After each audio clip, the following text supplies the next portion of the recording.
গান শোনা কেন হারাম? এমনিতেই কিন্তু গান শোনা হারাম না। আসলে গান শোনা অন্য আর একটা কারণে হারাম। গানের নিজের কারণে গান শোনা হারাম এটা না। কেন গান শোনা হারাম? গান অবৈধ সম্পর্ককে প্রমোট করে। তাহলে যে গান শুনবে তার মধ্যে অবৈধ সম্পর্কের আগ্রহ তৈরি হবে। সে যখন অবৈধ সম্পর্কের দিকে যাবে তখন তার ধীরে ধীরে লজ্জাস্থানের পবিত্রতা নষ্ট হবে। ওই মাকসাদটাকে ঠিক রাখার জন্য কত পূর্বে গান শোনাকে হারাম করা আছে। পর্দার কারণে পর্দা জরুরি এটা না।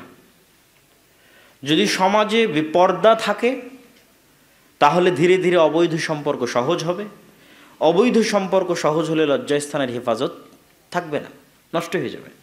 ফলত লজ্জাস্থানের পবিত্রতাকে রক্ষা করার জন্য অনেক আগে পূর্ব থেকে পর্দার বিধান দেওয়া আছে, যেন লা তাকরাবুল ফাহিশাহ বা লা তাকরাবুজ জিনা, তথা অবৈধ সম্পর্কের ধারে কাছে নিকটেও যেন মানুষ না যায়। তাহলে এরকম কত শত বিধানের ভিত্তি লজ্জাস্থানের হেফাজত, তা আপনি কল্পনাও করতে পারবেন না। আমি আরও দু একটা উদাহরণ দিব, কিন্তু তার আগে বুঝার সুবিধার্থে আরও বলি যে ইসলামে আকীদা বা বিশ্বাসের মূল ভিত্তি হচ্ছে তাওহীদ এবং শিরক থেকে মুক্ত থাকা। তো শিরকের দিকে যেন মানুষ না যায় এই জন্য বহু বিধানকে হারাম করা আছে। আসলে প্রকৃত অর্থে সরাসরি এটা শিরক না, কিন্তু এটা মানুষকে শিরকের দিকে নিয়ে যাবে। যে আপনি শহীদ মিনারে ফুল দিবেন, অথবা একটা ইট পাথরের খাম্বাকে সম্মান করবেন, অথবা কোনো কবরে গিয়ে ফুল দিবেন, আপনি তো আর ওই কবরের লোকের কাছে চাচ্ছেন না, শহীদ মিনারের কাছেও কিছু চাচ্ছেন না। সুতরাং এটা ডাইরেক্টলি শিরক নয়। কিন্তু এটা শিরক কেন? এইটা একটা সময় আপনার অন্তরে শিরকের দিকে আপনার অন্তরকে ধাবিত করবে। অফিসে ছবি ঝোলানো আছে, কি সমস্যা? কেন হুজুরেরা এত ছবি এবং ভাস্কর্যের বিরোধিতা করতেছে? আসলে ছবি তার ছবির কারণে হারাম নয়, কিন্তু ওই ছবি একটা সময় মানুষকে কোন দিকে নিয়ে যাবে? শিরকের দিকে নিয়ে যাবে। কবর উঁচু করলে সমস্যা কি? কবর উঁচু করলে কবরের প্রতি সম্মান তৈরি হলে আস্তে আস্তে আস্তে আস্তে ওইটা মানুষকে শিরকের দিকে নিয়ে যাবে। তো শিরকের মতো একটা ভয়াবহ গুনাহ থেকে বাঁচাতে তার চারি সাইডে অসংখ্য দেওয়াল তৈরি করা আছে ইসলামে। ঠিক লজ্জাস্থানের পবিত্রতাকে হেফাজত করার জন্য ইসলামে এরকম অসংখ্য বিধান দেওয়া আছে। যেমন তালাকের বিধানের সাথে যতগুলো বিধান সম্পৃক্ত, মেয়েদেরকে কেন ইদ্যত পালন করতে হবে, স্বামী যদি তাকে তালাকও দেয় তবুও কেন সে 3 মাসের পূর্বে অন্য জায়গায় বিবাহ বন্ধনে আবদ্ধ হতে পারবে না, বংশের পবিত্রতা রক্ষার জন্য, তথা আগের স্বামীর পক্ষ থেকে যদি তার পেটে কোনো সন্তান থাকে সেটি স্পষ্ট হওয়ার জন্য সে আর পরবর্তী 3 মাস অন্য কোথাও বিবাহ বন্ধনে আবদ্ধ হতে পারবে না। কেননা মানুষের পিতৃ পরিচয় ইসলামের সবচেয়ে গুরুত্বপূর্ণ বিষয়, এবং মানুষের লজ্জাস্থানের পবিত্রতার উপর ভিত্তি করেই মানুষের পিতৃর পরিচয় নির্ধারণ হয়। আর মানুষের পিতৃ পরিচয় নির্ধারণের উপর ভিত্তি করেই পৃথিবীতে পরিবার প্রথা টিকে থাকে। আর যখন এগুলো থাকবে না তখন আল্লাহ পৃথিবীও রাখবেন না। এই জন্য কিয়ামতের পূর্ব মুহূর্তে মানুষের মধ্যে মনুষ্যত্ববোধ থাকবে না, মানুষ পশু প্রাণীর মতো হবে। পশু প্রাণী যেমন খোলা মাঠে একজন আরেকজনের সাথে সম্পর্ক করতে দ্বিধাবোধ করে না, মানুষ নারী পুরুষ সেই পর্যায়ে পৌঁছে যাবে। তখন আর পিতৃ পরিচয় ঠিক থাকবে না, পরিবার প্রথা অব্যাহত থাকবে না, তখন আল্লাহ কিয়ামত কায়েম করবেন। তার আগ পর্যন্ত পৃথিবী চলমান থাকবে। তাহলে মানুষের সাথে এবং পশুর মধ্যে সবচেয়ে বড় পার্থক্যের জায়গা হচ্ছে পিতৃ পরিচয়ের নিশ্চয়তা এবং লজ্জাস্থানের হেফাজত। এই জন্য প্রত্যেক যা যা এই রাস্তায় মানুষকে উৎসাহী করতে পারে তার প্রত্যেকটা হারাম করা আছে। আর বর্তমান সেকুলার এবং লিবারেল যে পৃথিবী, তারা প্রত্যেকটা ওই জিনিসকে প্রমোট করে যেই জিনিস মানুষকে অবৈধ সম্পর্কের দিকে ধাবিত করে। প্রত্যেক ওই জিনিসকে তারা মানুষকে, নারীকে প্রোডাক্ট, পণ্য দ্রব্য হিসেবে ব্যবহার করে।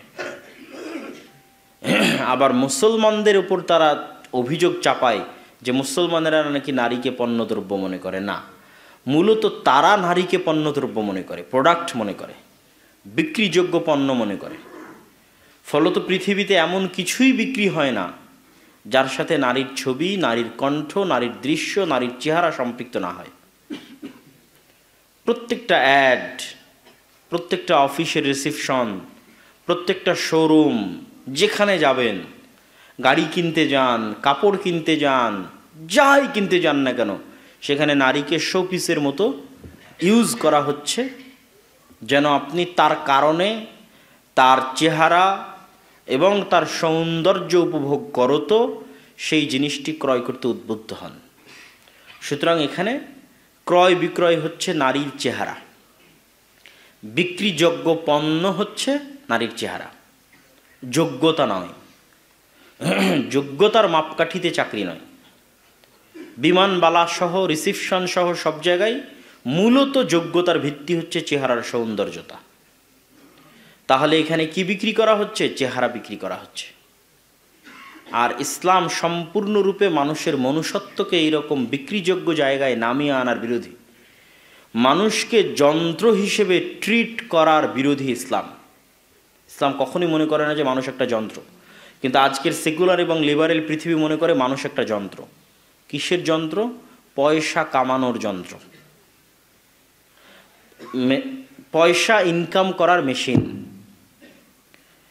এইভাবে আমাদের শিক্ষা ব্যবস্থা তৈরি করা হয়েছে, এইভাবে আমাদের পারিপার্শ্বিকতা তৈরি করা হয়েছে। কিন্তু ইসলামের দৃষ্টিতে মানুষকে যদি পয়সা কামানোর যন্ত্র মনে করা হয়, তাহলে এতে মানুষের অপমান করা হয়। মানুষের পয়সা কামানোটা হচ্ছে তার অপশনাল। তার মূল গুরুত্বটা কি? তার চারিত্রিক উন্নতি, তার ব্যক্তিত্ব, তার পার্সোনালিটি, তার সম্মান, তার আত্মমর্যাদা, এটা হচ্ছে মূল।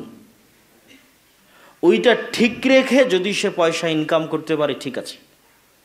কিন্তু সেকুলার দুনিয়াতে আপনি সব কিছু বিসর্জন দিয়ে দিবেন। আপনার ইজ্জত, আপনার আত্মমর্যাদা, আপনার সম্মান সব কিছু বিসর্জন দিয়ে দিবেন। কেন? আপনার টাকা দরকার। এটিকে বলা হয় বস্তুবাদী পৃথিবী, ম্যাটেরিয়ালিস্টিক। যা চোখে দেখা যায় শুধু তার জন্য দৌড়ানো, আর যা চোখে দেখা যায় না তার জন্য অযথা সময় নষ্ট না করা। কেননা নেকি, সম্মান, মর্যাদা, ব্যক্তিত্ব, জান্নাত, জাহান্নাম, আল্লাহর সন্তুষ্টি, গুনাহ, এগুলো একটাও চোখে দেখা যায় না। কিন্তু টাকা অবশ্যই চোখে দেখা যায়, বাড়ি গাড়ি অবশ্যই চোখে দেখা যায়।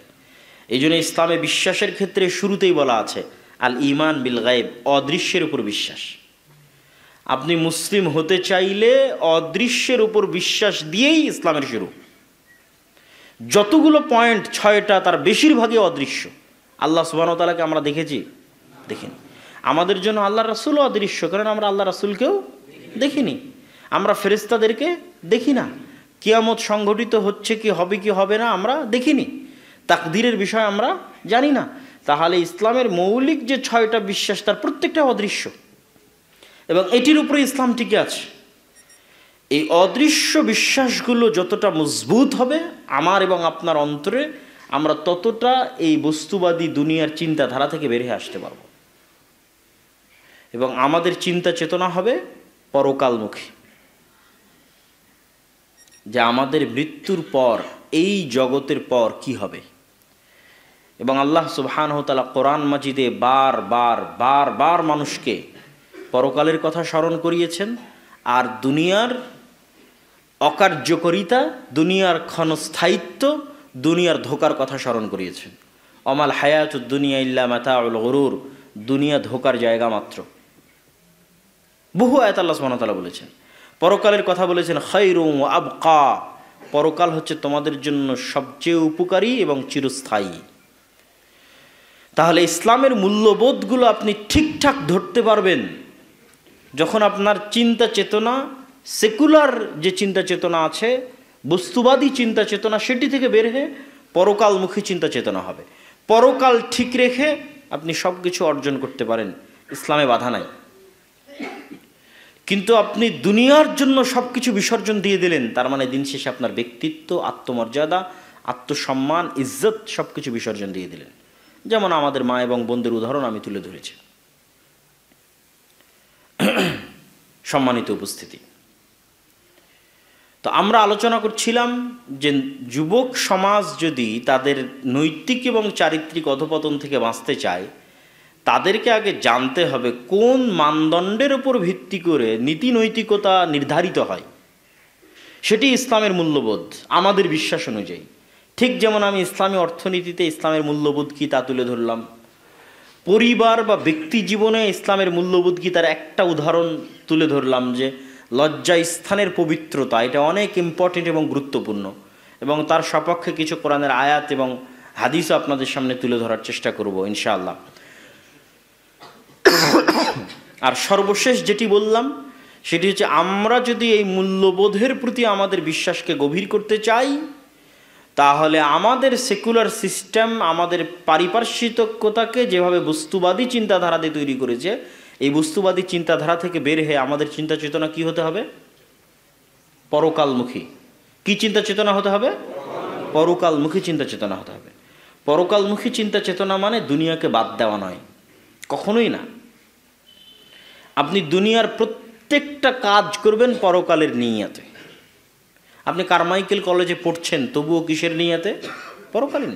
আপনি অর্থনীতিতে পড়েন, ইংরেজিতে পড়েন, যে কোনো সাবজেক্টে পড়েন, এই অধ্যয়নটাই, পড়াটাই আপনার জন্য নেকি কাজে পরিণত হতে পারে যদি আপনার মধ্যে নিয়াতের বিশুদ্ধতা থাকে, আপনার মধ্যে কাজের সততা থাকে।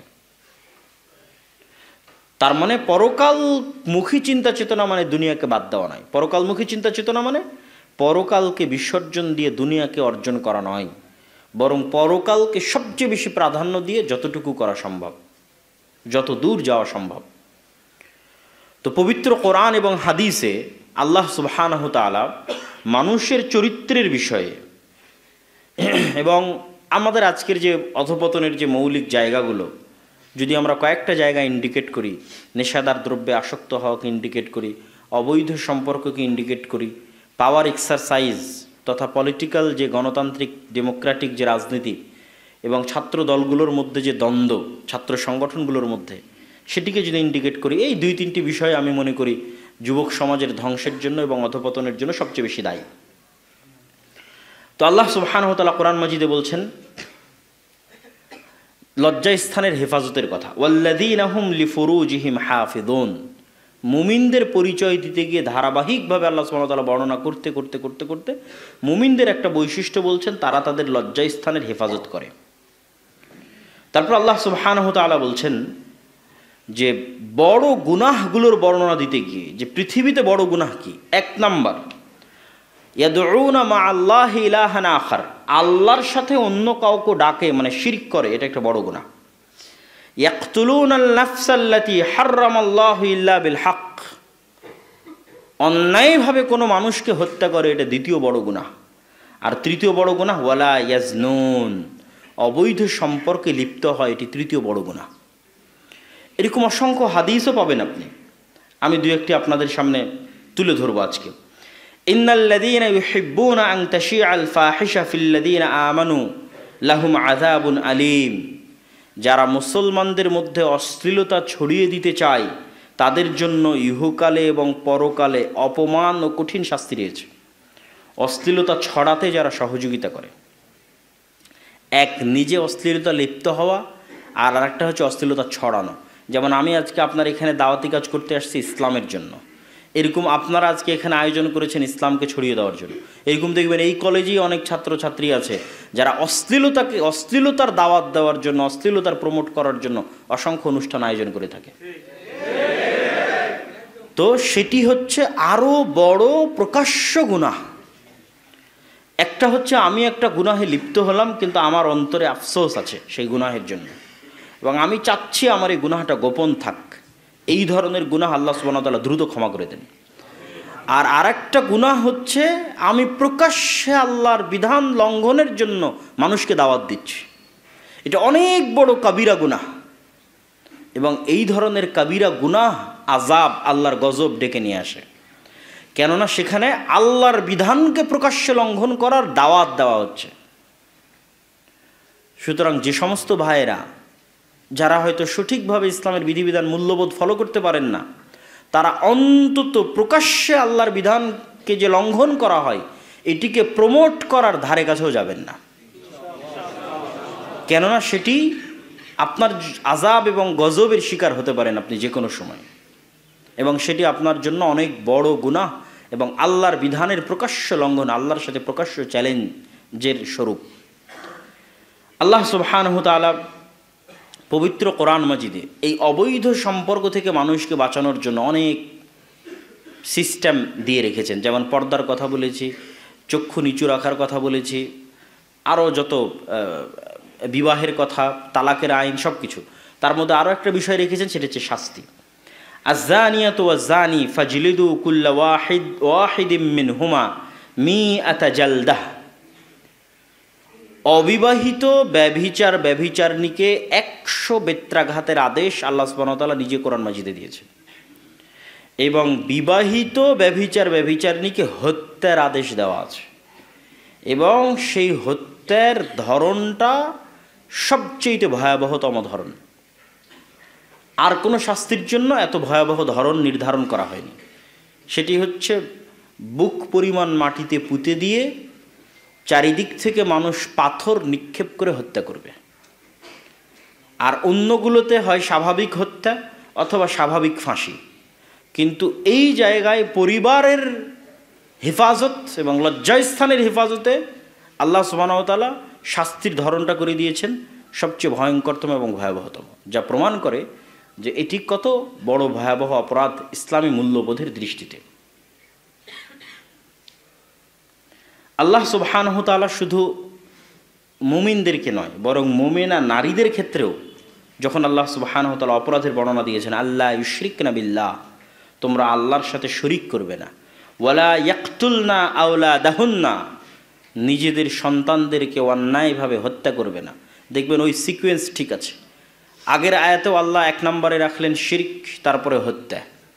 এখানেও শিরক, হত্যা, তারপরে ওয়ালা ইয়াজনুন, ওয়ালা ইয়াজনিন, যেন জেনায় লিপ্ত না হয় নারীদের ক্ষেত্রে।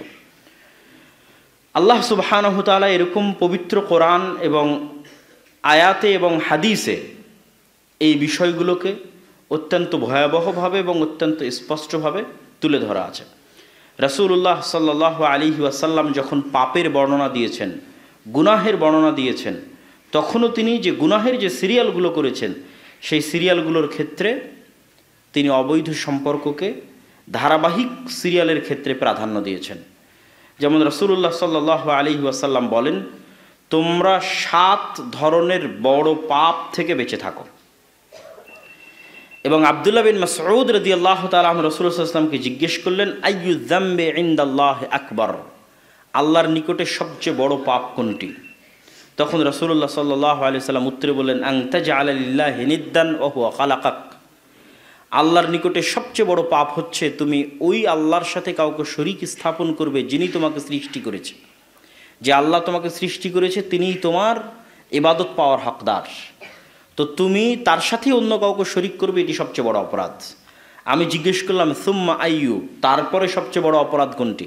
আল্লাহ নবী বললেন, আং তাকতুলা ওয়ালাদাকা খাশিয়াতা আন ইয়াতআমা মাক, নিজের সন্তানকে এই ভয়ে হত্যা করলে যে তোমার সন্তান তোমার সাথে খাবে আর তুমি তার খাবারের ব্যবস্থা করতে পারবে না। মানে দারিদ্রতার ভয়ে নিজের সন্তানকে হত্যা করলে, এটা হলো পৃথিবীর দ্বিতীয় বড় মহাপাপ। আমি বললাম, তারপরে কোনটা? সুম্মা আইয়ু, তিনি বললেন, আং তাজনিয়া বিহালিলাতে জারিক, তোমার প্রতিবেশীর স্ত্রীর সাথে অথবা তোমার ভাইয়ের, তোমার আত্মীয় স্বজনের স্ত্রীর সাথে জেনায় লিপ্ত হলে।